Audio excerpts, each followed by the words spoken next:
Ayan, oh. Ewan ko lang sa'yo, Giselle, pag hindi ka talaga naawa, tingnan mo, nangangayayat na si RJ, oh. Payat na, oh. Tapos nangingitim pa. Oh, nagtatakip, oh.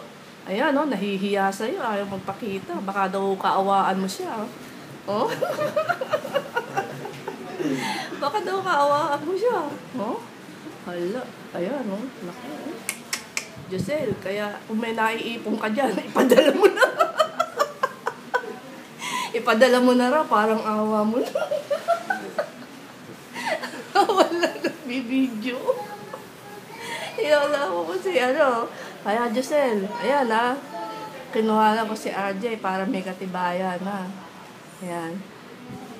So ito pa yung ito pa dalawang pasaway. O, ayan. Oh, naku, mga nagtatago.